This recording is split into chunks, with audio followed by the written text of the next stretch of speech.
libong Pilipino na ngayon ang nawala ng trabaho, bunga ng pandaigdigang krisis sa ekonomiya.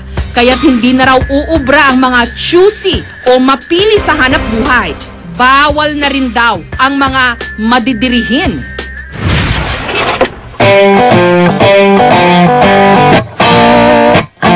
Kaya si Mang Erdy, patuloy pa rin kinakarir ang pagpapaganda sa paa ng kabayo. Ito naman yung nail cutter na para sa sa pako. Ito yung parang nail file, no? Parang sa tao rin. Kahit pa isa ito sa mga hayop na may pinakamabahong paa sa buong mundo. Pero deadma lang si Mang Erdy.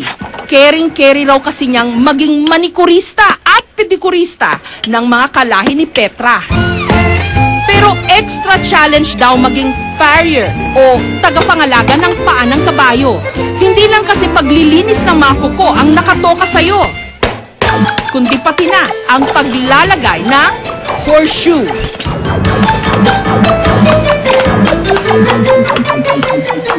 Sa araw-araw talagang hindi kami nasisiro eh. Mag-uumpisa kami ng mga alas 8, minsan nakaka 15 kabayo kami sa isang araw. Hindi biro humawak ng mabibigat na paa ng kabayo. Pero maning-mani lang ito kay Mang Erdy. Mahigit 20 taon na kasi niya itong profesyon. Ang kanyang kita, 500 pesos kada isang kabayo. I-multiply mo yan sa bilang pa ng ibang kabayo na nasa kwadra. Para na rin daw siyang nanalo sa karera. Nakasalalay sa amin ang halaga ng kabayo nila. Importante talaga to. Pag natanggal ang isang bakal sa karera, hindi matutuloy ang karera. Hindi rin daw apektado ng resesyon ang hanap buhay na ito.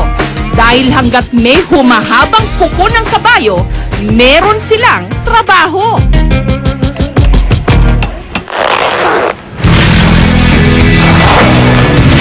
Pero wag ismulin ang mga nagtatrabaho para sa mga hayop. Dahil ang ilan sa kanila tapos ng kolehiyo. Katulad ni Charlie, graduate ng BS Marine Biology sa Mindanao State University. Isa siyang aquarist, ang tawag sa mga tigalinis ng aquarium sa Manila Ocean Park.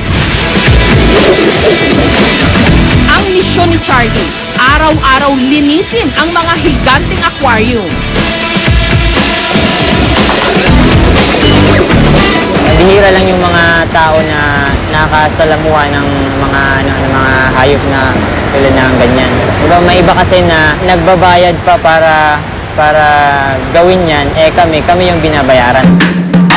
Mula sa pagba-vacuum ng mga dumi, pag-aayos ng mga corals, hanggang sa pagpupunas ng mga salamin, lahat yan, sagot ni Charlie. At dahil nasa Mindanao ang kanyang pamilya, ngayong Valentine's Day, hulaan nyo kung sino ang kanyang mga kadate. Sa sobrang pagmamahal ko po sa trabaho, sa Valentine's ko, mas pinili ko maging kapiling yung mga pagi at mga pating kaysa ko makipag-date sa iba. Tapang ng sikmura at lakas ng loob ang kailangan ngayon upang mabuhay. Isantabi muna ang pride at hiya-hiya. Ang importante, marangal ang iyong trabaho at wala kang inaapakang tao o kahit pa hayop.